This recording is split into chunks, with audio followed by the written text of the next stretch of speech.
Welcome, everyone. Another episode of Financial 15. Kevin and I are continuing our series, the Becker Orr Original Series on cryptocurrency. We've done a number of videos now. You want to check those out. We'll put them up in the corner, probably in that corner. This one, though, today, non-fungible tokens. What is an NFT? We're getting into that. You want to stick around.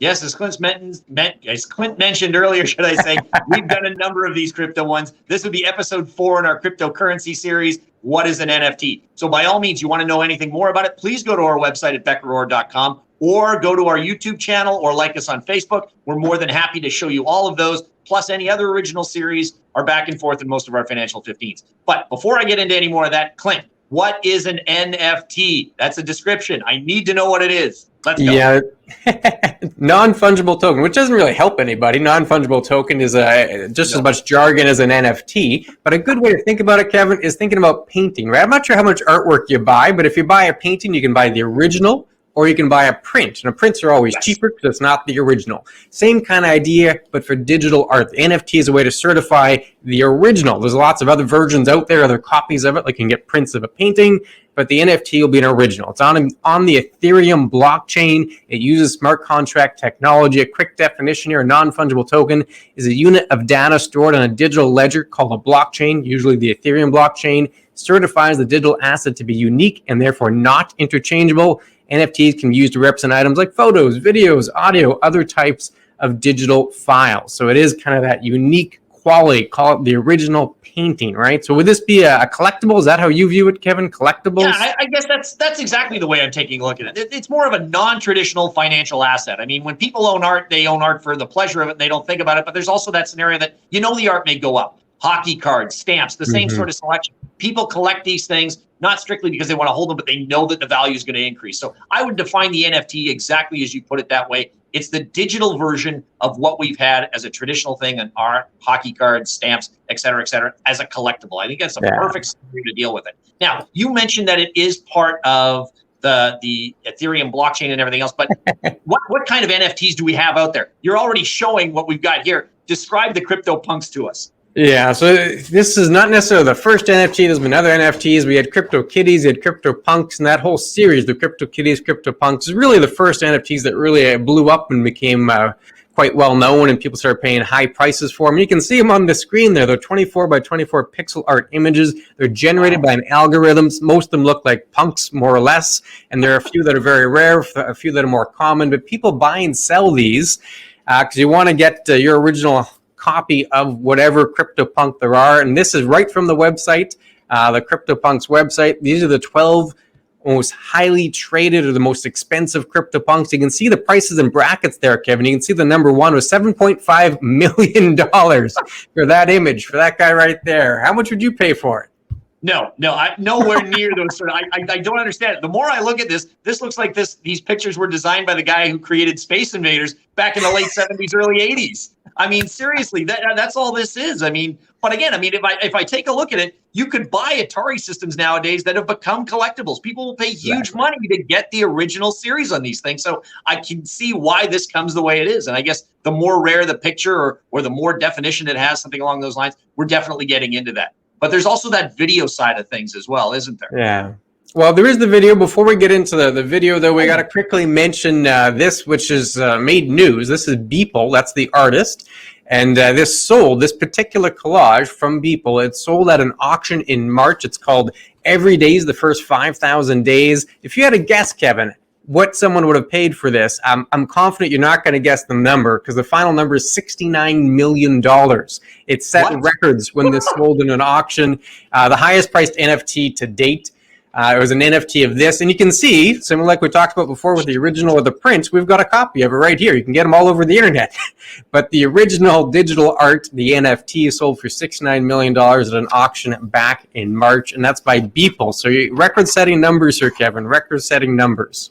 Well, I mean, the more I look at it, I mean, this is a collage. This is not Van Gogh by any stretch of the imagination. Michelangelo didn't do this. I mean, granted, it does look like a Jackson Pollock painting in some aspects, only different. It's a collage as opposed to splatters of paint. And I guess People pay enormous amounts of money for that. But yeah, I mean, that's definitely something that you're taking a look at that I would never picture sort of a $70 million play for something that's digital or online. But as I mentioned before, and I got ahead of ourselves, you did mention video before. And video is going to be one of the big things I'm sure that we're coming up with. But what kind of video are we dealing with? And who is the main player that we've seen to start more of this video non-fungible tokens going forward? Yeah, so NFTs, again, on the blockchain, particularly the Ethereum blockchain, you're trying to get that original digital art. They're using video. This is an NBA Top Shots. You've seen it's officially sponsored by the NBA. So you're talking big players here, and it's through Data Labs. And it's like a hockey card or a baseball card or a basketball card. Like, remember in the day, you'd get those packs and you'd get those little cardboard cards.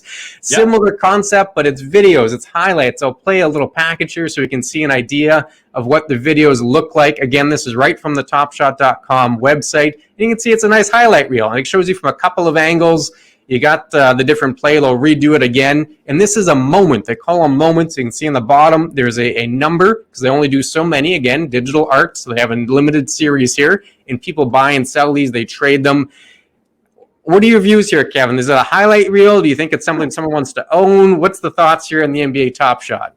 Well, my view originally is this is what I see every night when I watch TSN Sports Center. I mean, all they're doing is talking through it and showing me 4 or 5 different angles. And I've never thought of owning that beforehand as something to deal with. But I mean, I guess limited numbers of things that have gone on beforehand. These are odds and ends that people do want to have a point of. I want to own this shot, and it's my favorite player, and that way I can do it. I mean, people buy jerseys for things and stuff along those lines with their favorite player. Why not get a non-fungible token or a digital asset to deal with it? Now, we've covered sort of the art, we've covered sort of the video, but that can't be the only areas that we're dealing with. What's another non-fungible token collectible that we can look at? Yeah, music. That's the other big category there. And the first band, at least mainstream band, to get into that space was Kings of Leon. They came out with a record a couple months back, and they did a whole series. It was March 2021, a whole series of non-fungible tokens. So that extra album artwork, different songs, a whole series of non-fungible tokens related to their album. They generated $2 million in sales from these NFTs. And a way to think about it, again, collectibles is like a limited edition box set. It's like a limited edition vinyl. They had limited edition NFTs related to their album. And I got to say, I think part of this, because yes, everyone's getting in, it's kind of new, it's exciting, but some of the prices, like we've talked about, seem a little high. Like it's hard to mention that, hey, this is sustainable at this price point.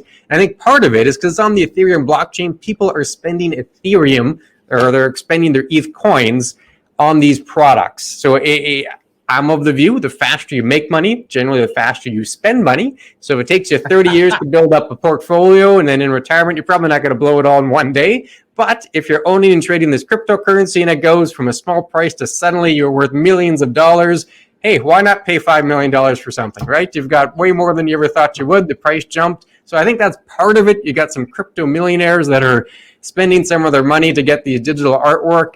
And then signs that you could get a little more froth, not just the high prices, that when everyone starts talking about it, Kevin, in my view, that's an idea that, hey, maybe this is getting a little too toppy. Here's a tweet yesterday from Lindsay Lohan off her Twitter. The Ethereum market is hinting at a bull run for NFT. She's giving you some advice there. Are you listening to Lindsay Lohan, or is this a sign that there could be a bubble, Kevin?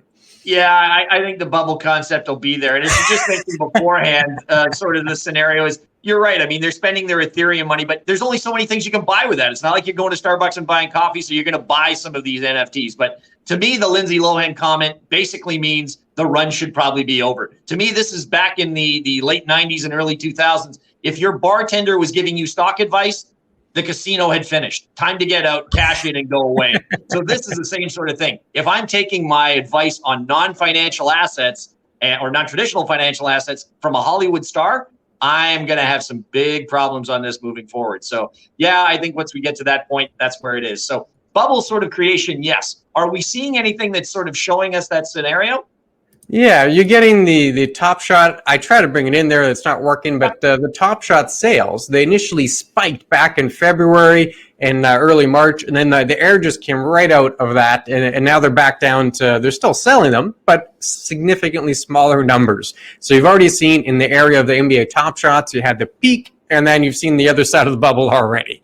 So even though that particular bubble has burst, in my opinion, it doesn't mean the NFTs are going to disappear, right? There's other reasons that this technology can stick around. There's other concepts that I think allow it to continue to work even after this initial fad goes away, that initial phase goes away. And I think the concept there all comes down to royalties. Are you on the same page there, Kevin?